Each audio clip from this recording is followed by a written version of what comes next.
If your business runs on 5 different apps, 12 browser tabs, and one spreadsheet that everyone's afraid to touch, it's probably time for Odoo. Odoo is an all-in-one business management software that connects every part of your business into one powerful, easy-to-use platform. So instead of wasting time switching between disconnected systems, your entire business works together in real time. Your team moves faster, your data stays accurate, and you can actually focus on growing your business. Let one unified system run your entire business. From the first opportunity to the final payment, everything works together in one place. Whether you're a small business or managing a large operation, Odoo gives you the flexible platform built to grow with you. Try it today for free at odoo.com. That's ODOO.com.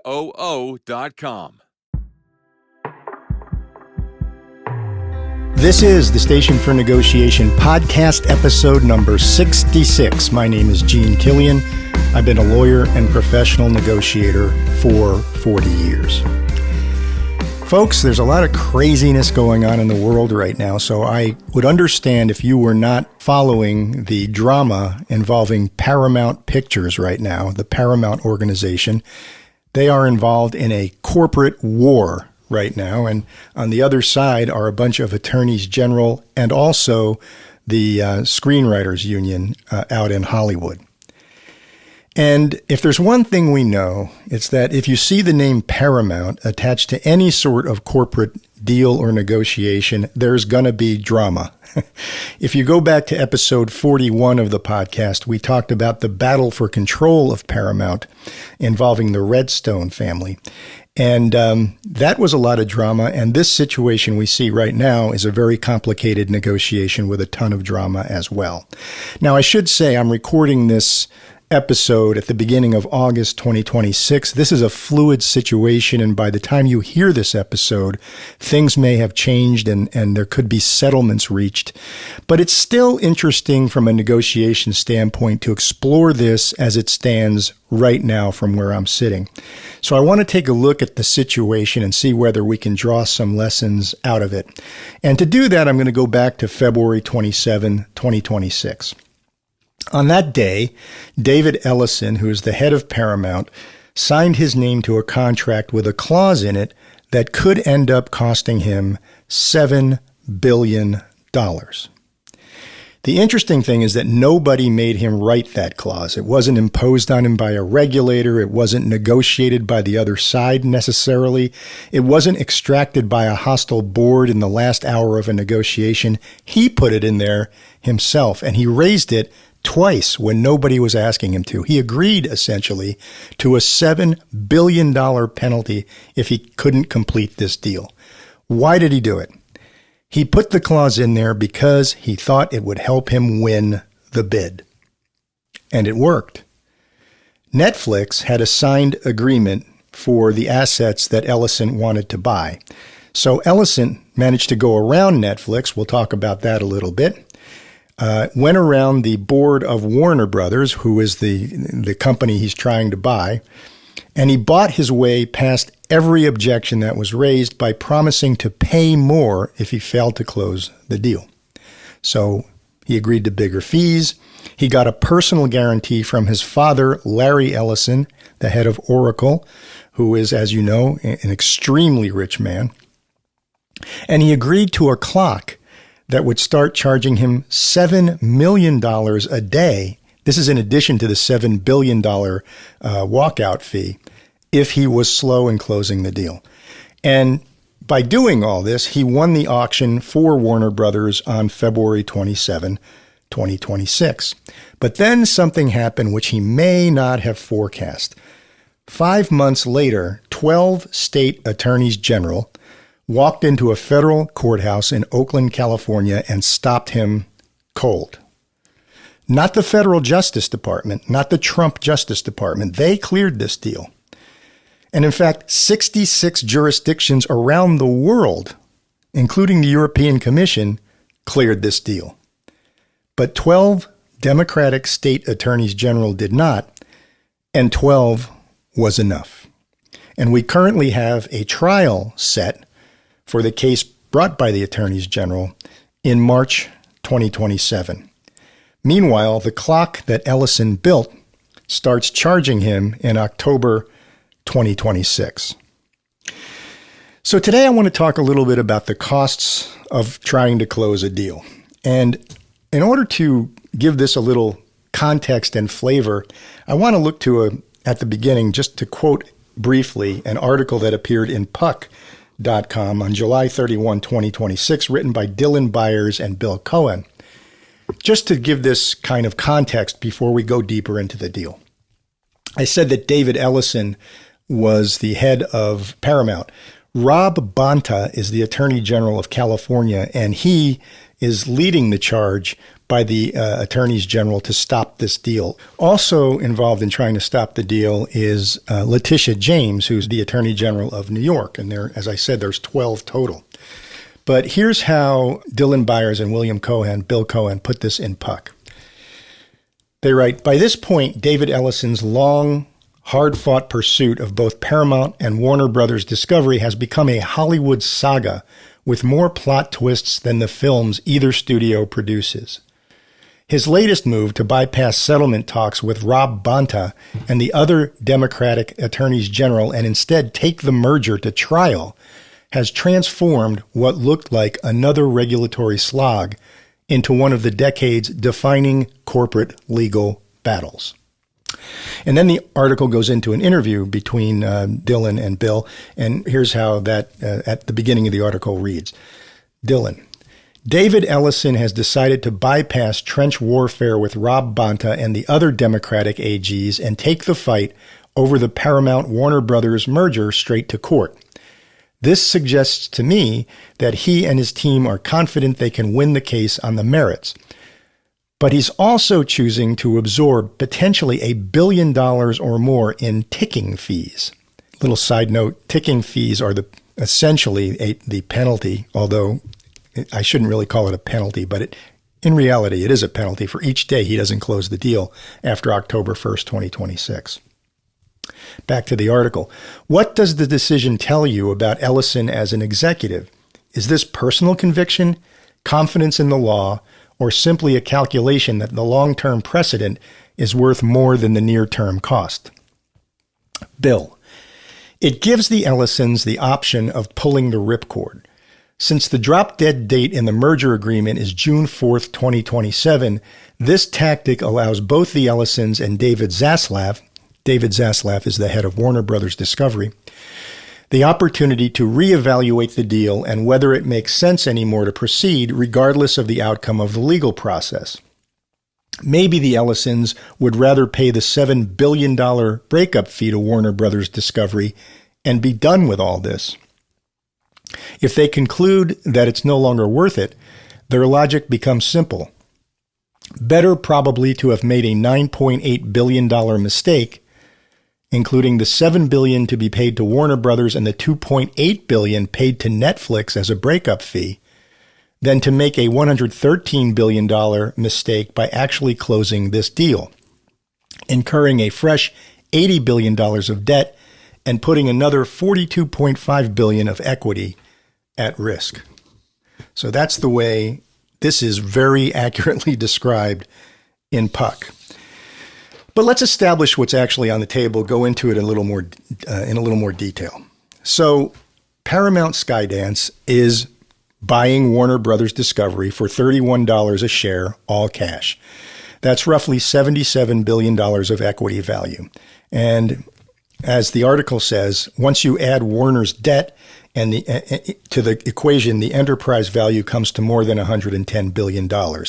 It is the largest media transaction of the decade, and it includes essentially everything Warner Brothers owns: the Warner Brothers Film Studio, HBO Max, the cable networks, and CNN. And Warner Brothers approved this deal back in April of 2026, and the Department of Justice, after review, cleared the deal in June. So at that point, Ellison had to figure he was sitting pretty.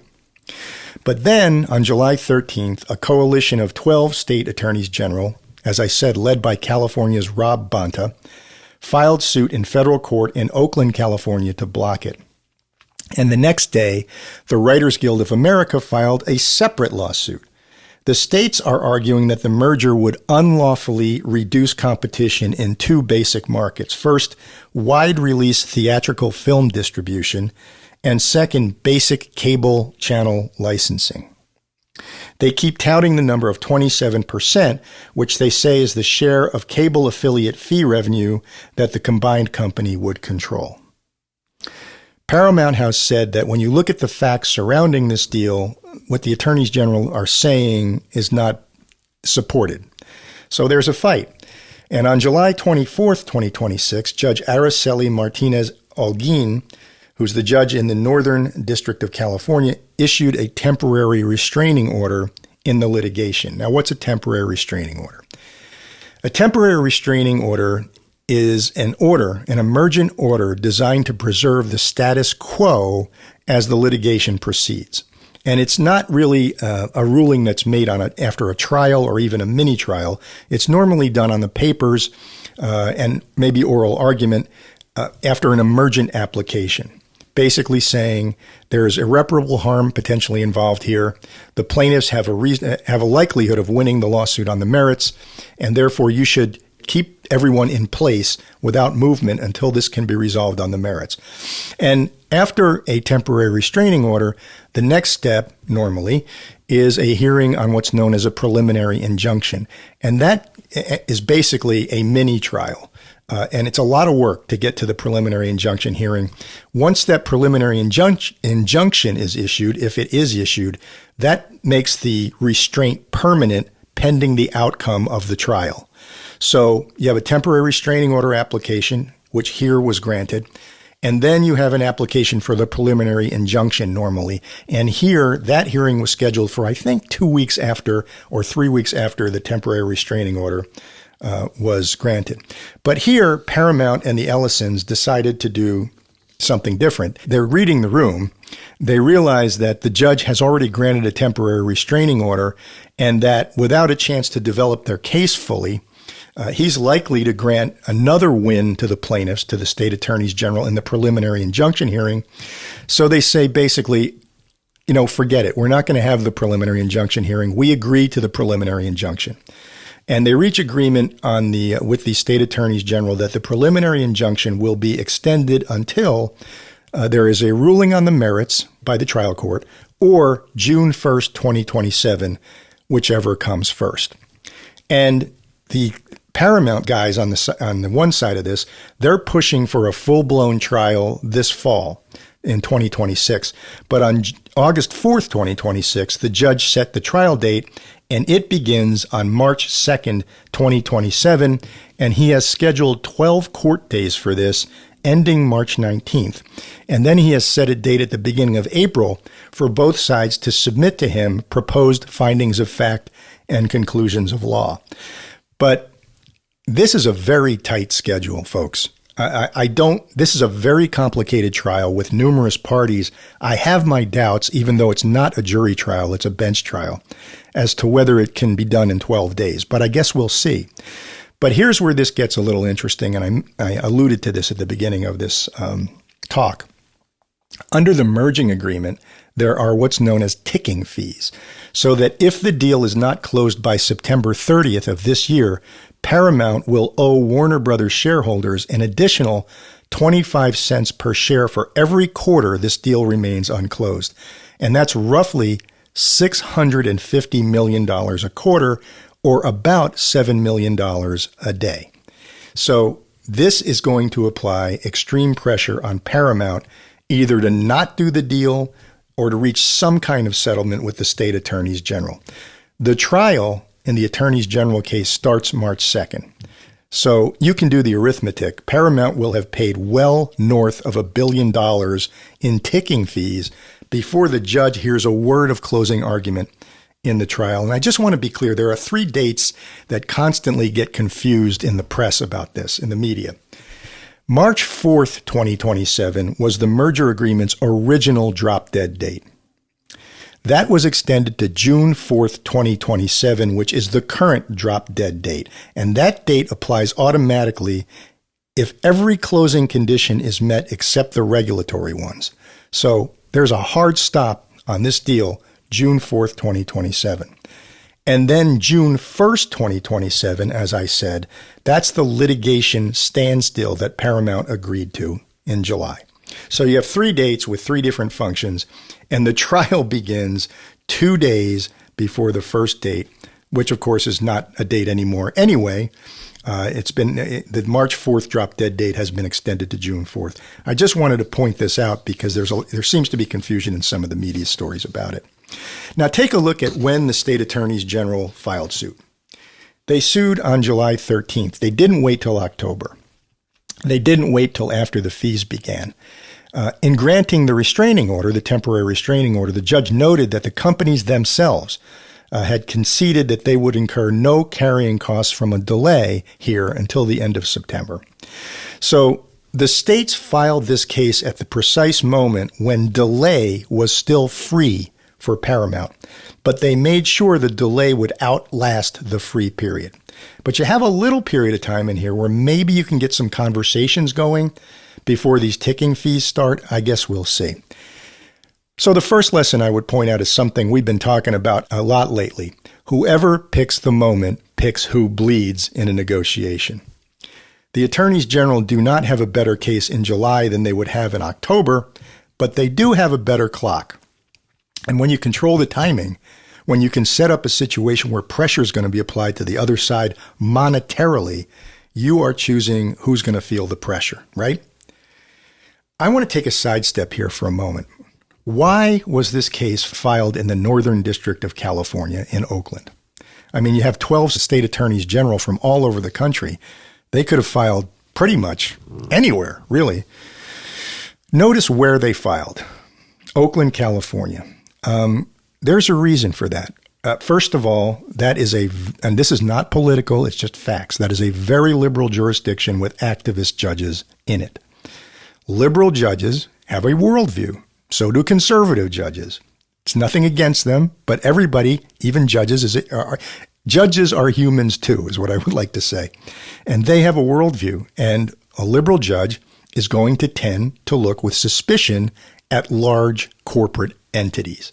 So that argues in favor of the attorneys general. That's one reason they want to be in Oakland. The other thing is there's an underlying political current here. It's well known that the Ellisons are friendly with Donald Trump.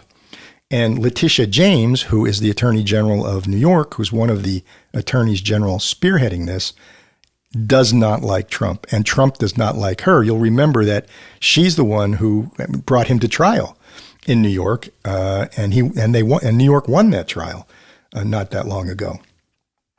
So this playing field, as far as the attorneys general are looking, is skewed in their favor. They have a very good jurisdiction for them, a very good judge who's already said he's already issued a temporary restraining order in which he opined that basically there's a good chance of success on the merits here for the attorneys general. So they feel that they have this case positioned where they want it to be. Why am I mentioning this? Well, when you are negotiating a deal, the negotiation as to the numbers and the preliminary conditions is only part of the problem. The second part of the problem is agreeing to the exact and precise wording of the deal documents. And that's where a second whole negotiation can take place, because people try to slip things into the deal documents that weren't initially discussed. And one thing that some people tend to skim over in deal documents is the choice of forum clause. When you enter into a business deal, lots of times there will be a clause in the contract, in the deal documents, that chooses a forum, a state court somewhere, or even AAA arbitration, where any disputes relating to the agreement must be heard. And a lot of people skip over that, but you need to pay particular attention to that. Take a look at that choice of forum clause. And if the forum is a faraway place, let's say your business is in New York and the forum is California, you might want to argue over that one. You may also not like the idea of arbitration. Arbitration makes sense sometimes. It tends to be a little bit faster than litigation, but it can be really expensive. One of the marketing points of arbitration is that it's less expensive than litigation. I'm here to tell you that's not always true. especially if you have a 3-arbitrator panel specified in the choice of forum clause.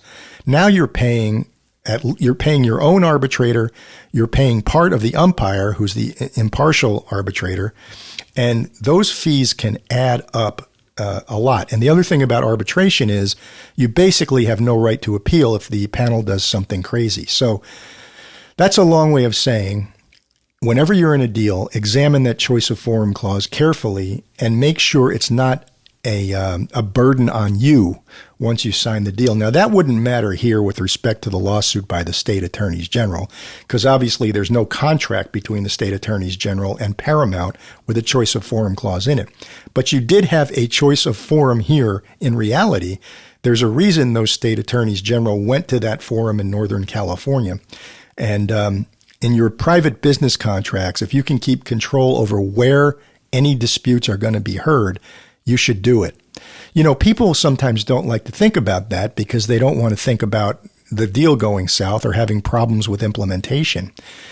But you know what? Trust but verify. You know, yeah, you may think you have a great deal and it's going to go forward. You don't have to worry about, issues like choice of forum, but you should be looking to worst possible outcome. What if this thing goes sideways? What happens then? It's just something I wanted to throw in here. So let's talk about how Paramount got into this position. You have to understand the auction that it actually won. In December 2025, Warner Brothers Discovery got courted by someone else. They actually signed a merger agreement with Netflix, not with Paramount. But Netflix was not buying the same company.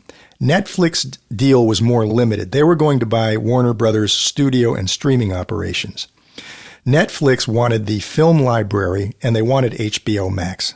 Netflix did not want the cable channels. And that actually matters enormously. I'll explain that in a second. The Netflix deal agreement was for cash and stock valued at around $72 billion. And if you include debt, that goes to $83 billion. Netflix agreed to pay Warner Brothers $5.8 billion if regulators killed the deal. Warner Brothers agreed to pay Netflix $2.8 billion if Warner Brothers decided to walk away for someone else. In January 2026, Netflix converted its offer to all cash at $27.75 a share. Now, I should say that at this point that Netflix and Warner Brothers did a deal, Paramount had already been rejected several times. So now Paramount went hostile. They know about the Netflix deal. They step in and offer $30 a share, all cash, for the entire company, cable rights and CNN included, to be taken directly to Warner's shareholders. And the Warner Brothers board rejected that.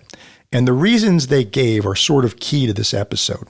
The board's objection was not price, right? Because Paramount's number was higher. Even though Paramount's number was higher, the board's objection, or stated objection, was risk. They pointed to Paramount's debt load, which reporting at the time indicated that the combined company would carry something like $87 billion of debt. They pointed to some of the investors funding the bid, which they weren't crazy about, which included sovereign wealth funds from Saudi Arabia, from Qatar, and from Abu Dhabi. So the board, the Warner Brothers board, told David Ellison, in effect, your money's good, but there's too many risks. You're a very risky counterparty. So he didn't decide to make the bid less risky. He didn't reduce the debt. He didn't drop the cable deals to smooth the regulatory path. Because, side note, part of what's going on here, as David Ellison has said in an op-ed in the New York Times, is there's opposition by the Democratic state attorneys general to the Ellisons taking control of basically a media empire and having, extended control over CNN. They don't want that. They're already upset about Barry Weiss moving CNN away from a more liberal point of view toward the right a little bit. They're sensitive to that. They want to stop that.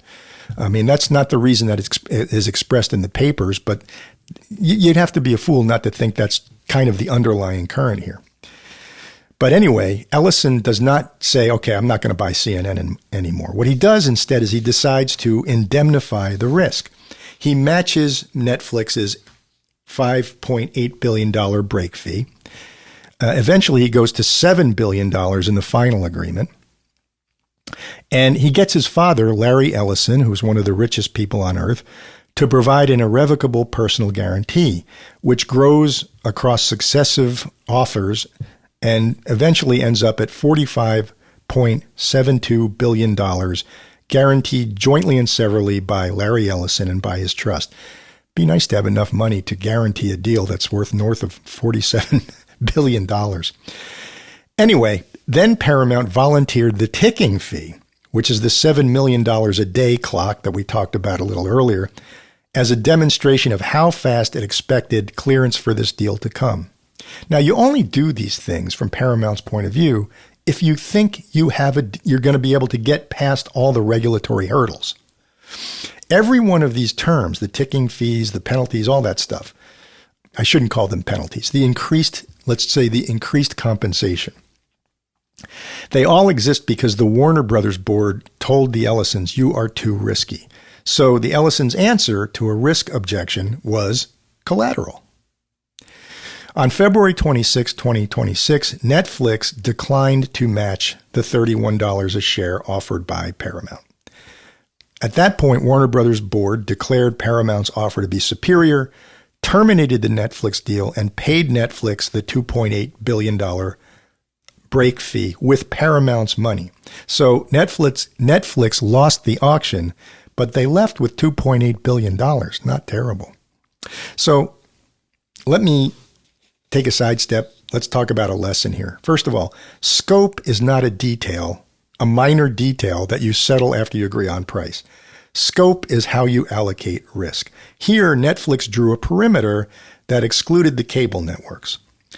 The antitrust case, which is now blocking the merger, is built substantially on the cable networks, including CNN. So Netflix didn't dodge a bullet here by being lucky. It dodged a bullet by deciding specifically what it was willing to own, what risk it was willing to undertake. So before you negotiate what you're going to pay, negotiate exactly what you're buying, because that's where the risk actually lives. So we got this problem now, right? We got this timing problem. We got this additional compensation accruing by the day at ridiculously high numbers. Mm-hmm. Let's ask this question. Should Paramount walk away? Because if you remember when I quoted the Puck article at the beginning of this episode, that was an issue that was discussed. And that's the question everybody's asking. And I'm going to be honest with you. I'm not going to answer it because I don't know enough information to make the decision or even to really express a view on it. I'm not dodging the question, but I think it's built on a few errors. So let's talk about the errors. First error, you are going to read in very reputable business publications that the collapse of this deal would cost the Ellisons $9.8 billion. That would be the $7 billion termination fee plus the $2.8 billion already paid to Netflix. But here's the thing, folks. The $2.8 billion breakup fee that was paid to Netflix is long gone. It's already been paid. It was paid in February. No decision that's made today will recover a dollar of that money. So adding the cost of that to walking away is textbook sunk cost reasoning. And it's being committed in print in coverage of this story about sunk costs. So watch for that in your own deals. Sometimes people will quote you a number as what this has cost us already. And that almost always contains money that is no longer part of any live decision. What is the decision that you're going to make today going to cost you? That's what you need to look at. Now, second error, and this one's a little subtle, and I've mentioned several times during this episode, I don't want to call the ticking fee a penalty, right? The ticking fee is the additional amount of money, $7 million a day, that Paramount has to pay Warner Brothers shareholders as additional consideration if the deal isn't closed by October 1st. So the ticking fees start on October 1st, and people talk about that as a penalty, but it really isn't. If you look at the agreement, it is additional consideration to be paid to Warner shareholders. It increases the purchase price. And that kind of changes the question because Paramount is not burning money on a fire. They are buying an asset whose price is going to rise $650 million every quarter. So the real question is not how much have we spent here? It is at what price does this asset stop being worth owning? That's really an ordinary valuation claim, right? Third potential error. There's an assumption here that Paramount can just walk away, and it might not be able to.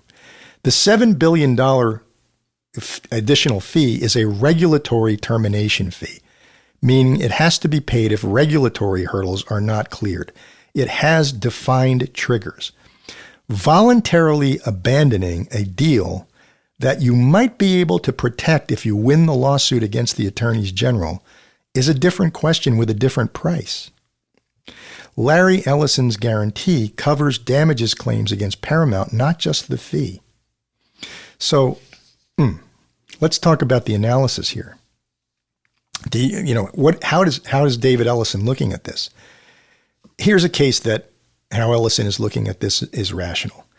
The Justice Department cleared this deal. The European Commission cleared this deal. The UK's Competition and Markets Authority cleared this deal. Authorities in 66 jurisdictions have now cleared this deal or declined to challenge it. So a company that has won essentially everywhere this deal has been examined believes it has a reasonable basis that it will win the lawsuit in Oakland too. Now, I've already explained the problems with that. We have a judge who has a point of view and has already expressed that point of view. It's going to be very hard to get him to change his mind if he's the judge who's going to hear this trial, and he probably will be. Also, the money at risk here is substantially Ellison family money, which is personally guaranteed, which creates a new pressure on the Ellisons. So they're looking at this right now thinking, we got past 66 jurisdictions. We should be able to get past this one. I mean, that's probably part of what they're thinking. So Paramount's exposure has been calculated here at roughly 113% of its whole public equity value. And as I said, David Ellison has argued in an op-ed in the New York Times that this lawsuit by the state attorneys general is not really about market share or antitrust at all. What it's really about is his potential ownership of CNN. Now, Rob Bonta's office, that's the attorney general from California, has responded that that's nonsense. This is a clear antitrust case. I'm going to take no position on who's right about the motive. I will say that when a party's public justification for a position kind of migrates away from the grounds it was originally argued on, that's a sign, maybe a sign that the original grounds have gotten a little uncomfortable. So here, maybe the whole idea of Ellison's op-ed is to try to distract away from the fact that there could be a conclusion on his side that the antitrust case holds water. So he's trying to redefine what the antitrust case is about. So it's very tough. So let's stop here. Let me give you a few more lessons from this deal. Here's 3 questions to run against any deal that's become difficult. First, has the price of the asset changed, literally changed, or is it my pride that's involved? Second, am I still arguing the case I started with, or have I quietly started arguing a different case like David Ellison is?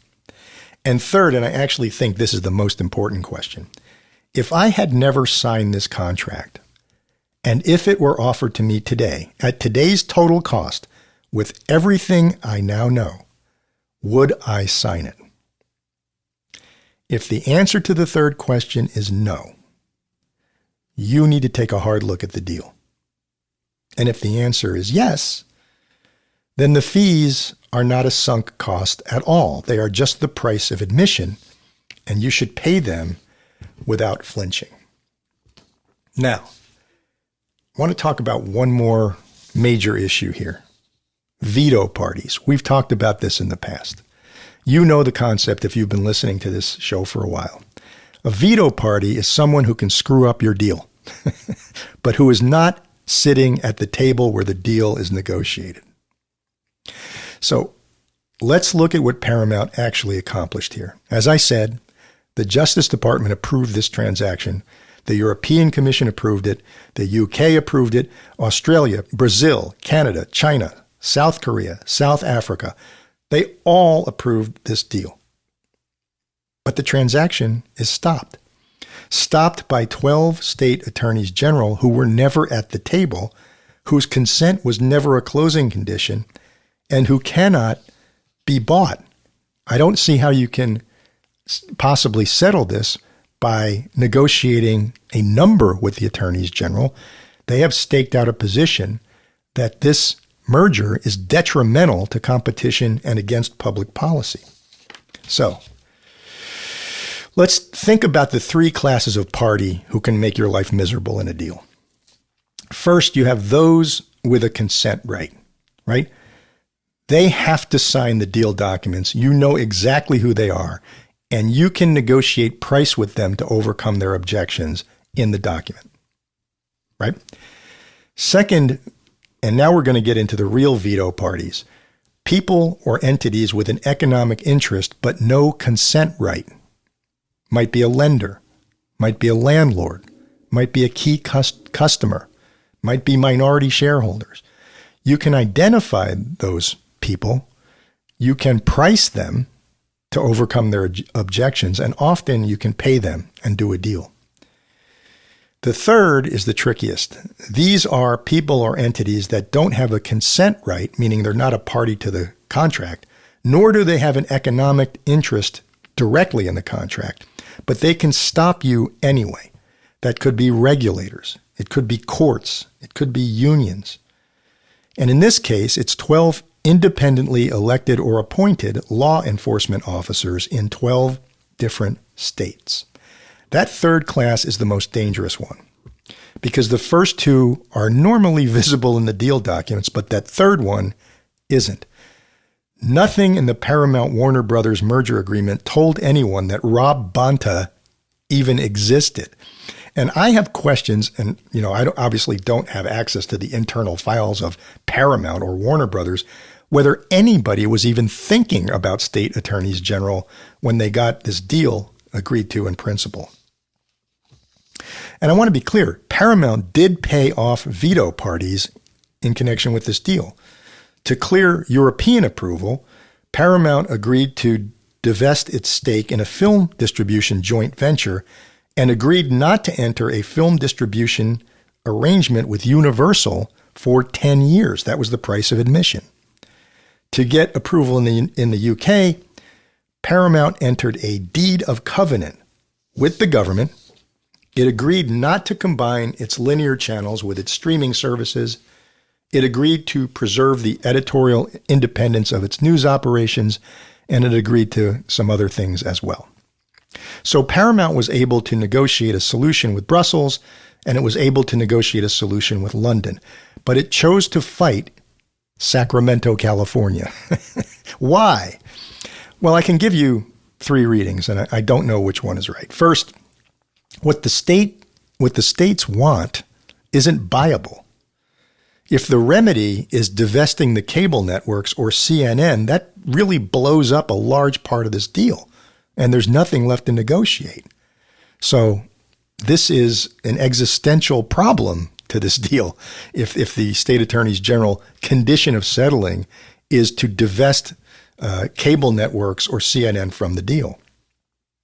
Second, you've got 12 different law enforcement people involved here, basically. That's not like settling with a single party. This is complicated. And a concession to 12 state attorneys general invites the other 38 to make trouble for you, right? And third, and I touched on this a little earlier, Paramount simply believes it can win this battle. It has 66 clearances supporting its view. What I would note is there's some precedent for the state's playbook working here. Back in April, Nexstar had an agreement with a company called Tegna, or an organization called Tegna. It was a broadcast merger that was blocked by a federal preliminary injunction after a similar coalition of state attorneys general challenged it, despite the fact that that deal had already been cleared by the FCC and by the Trump Justice Department. Some analysts say that this is an overstep by state officers, that they're stepping into a federal enforcement role. I think that's analysis, not settled fact. Whatever the motivation is, we have a mechanism that's now proven and demonstrated, which is that federal clearance is not the end of the story. So, two pieces of advice here. First, before you sign everything, any deal, any contract, sit down and write down every party you think can mess up the deal. Not just the party who has to sign the deal. That's a different list. The second list, the list of who has to sign the deal, is way shorter. So figure out who can stop the deal and whether you can reach agreements with those people or entities to let the deal go through. And second, for parties you cannot pay to settle with, you have two tools: scope and time. You can change what you're buying so their objection no longer applies, which is what Netflix did. Or you can build enough runway into your timeline to survive them. The problem here is Paramount did neither. It bought the precise assets that drew the objection, and it gave itself a very short clock. One more thing worth saying, because we've said it before on this show about a different agreement. 66 approvals is a lot of machinery. The machinery worked. It produced 66 approvals, but we still don't have a closed transaction. So approval machinery is not approval. Until the deal actually goes through, you don't really have a deal. And I just want to point out, whoever negotiated this agreement for Warner Brothers did outstanding work. The question is, how do you keep a counterparty dedicated to a deal after signing when the circumstances turn and they'd rather be somewhere else? And let me give you a few thoughts about that. The first thing is continuous beats binary. A conventional break fee is binary. It bites once at the end if the deal dies. So it only has one bite. It's at the very end, which means that for most of the deal's life, it exerts no pressure. But a ticking fee like the one we have here is going to bite you every morning you wake up. $7 million a day is not a threat about the future. It's an invoice today. It puts a countdown clock on the counterparty's management calendar and keeps your deal at the top of their agenda every single week. So remember, in your contracts, that's the difference between a termination penalty and daily liquidated damages for delay. One is a cliff that the other side may never reach. The other is a slope that they're standing on right now. I'll give you one caution. Liquidated damages generally need to be reasonable and have to be a reasonable estimate of actual harm, or a court may decline to enforce them. So that's a conversation you should have with your lawyers if you're in a situation in which you're talking about a liquidated damages clause. Second, if you're going to have some kind of additional compensation built in for delay or for the fact that the deal may not go through, structure it as a price increase, not a penalty. In this context, the ticking fee is not a fine to be paid to Warner Brothers. It's additional consideration to be paid to Warner's shareholders. I'm not sure that Paramount fully understood that consequence when it signed this deal. I read one M&A specialist who said that any attempt to strip the ticking fee out in a renegotiation would be dead on arrival. And the reason is because that's money in the pockets of shareholders who already voted to approve the deal. And the board here owes those shareholders fiduciary duties. So the board of Warner Brothers has to proceed very carefully here. Warner Brothers can't give the ticking fees back even if it wanted to. So Paramount has nowhere to ask for mercy. So whoever drafted this for Warner Brothers was very clear on the fact that you need to design your protection so that the counterparty's request for relief has no valid recipient. And that's what happened here. Third, you might be able to reach a person rather than an entity. What do I mean by that? Here, Larry Ellison and his revocable trust guaranteed up to $45.72 billion jointly and severally on this deal. And also in the deal, Ellison agreed not to revoke the family trust or transfer its assets while the transaction is pending. Think about why that's there. A guarantee from a person is only as good as that person's assets on the day you go to collect. Somebody anticipated the possibility of the guarantee being hollowed out before it could be enforced and closed that door in advance. Now you, my dear listener, probably won't ever have to guarantee $45 billion. If you do, mazel tov, you've done very well for yourself. But if you take a personal guarantee from a principal, and on a meaningful contract with a closely held company, you often should, ask yourself whether that guarantee will survive them reorganizing their affairs, and make sure you take care of that in the agreement, which is another way of saying close all the escape hatches. One thing to remember, there's no financing condition in this agreement. Paramount can't walk away just because its financing fell through. And when Warner Brothers raised a concern in the negotiation that Paramount might invoke a material adverse effect clause, Paramount offered to negotiate contractual solutions to that concern in advance. So whoever did this for Warner Brothers really took care of Warner Brothers. Every out in a contract is a place that your counterparty can escape when they change their mind. You got to find them before you sign. When you have leverage, not after closing, when you don't. So let me call out a lesson here. Warner Brothers board told Paramount that it was a risky counterparty. That objection could have ended the conversation here. Instead, Warner Brothers was able to convert the objection into an obligation for Paramount. Every protected term in this agreement, that's the fee, the guarantee, the ticking fee, the covenants, they all exist because Warner Brothers named a risk out loud and made the other side pay to carry the risk. So when you have a concern about a counterparty, you have two options: refuse the deal or capitalize the concern. Naming the risk is what makes that second option, capitalizing the concern, available.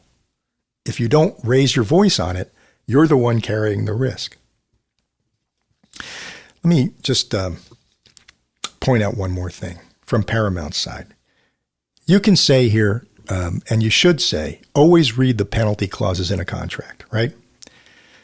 Here, that lesson doesn't really apply because David Ellison didn't fail to read penalty clauses, and I'm sorry, I'm calling them penalty clauses again. He wrote them. His side wrote them. He knew the downside better than anyone in the transaction. So be careful about what you're agreeing to in order to get a deal to go through. A couple of other points.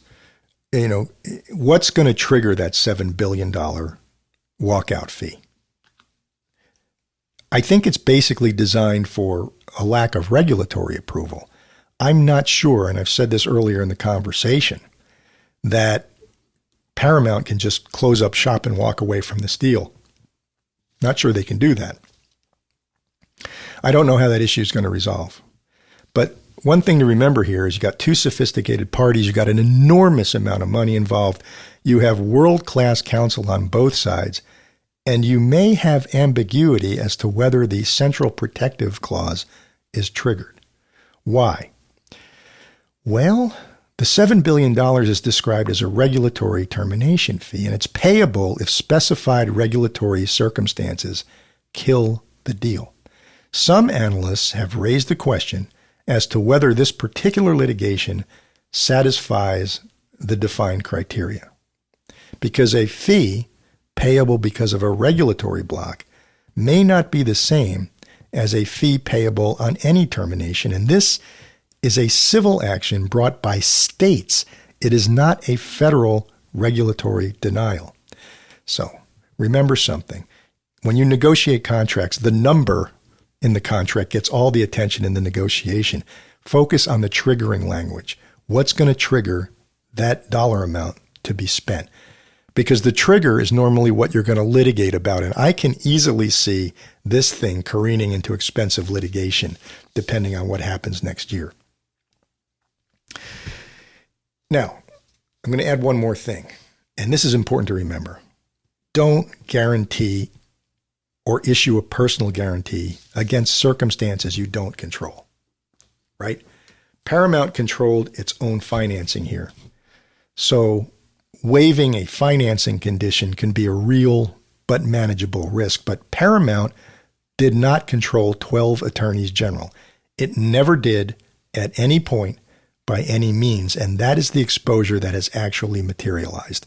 So if you're going to issue a personal guarantee, make sure you're guaranteeing things that are within your control, right? Ask this question. Write down the single worst outcome that could happen if you sign this contract. Then ask yourself the following things. Does this thing get triggered, this penalty get triggered on something I control or not?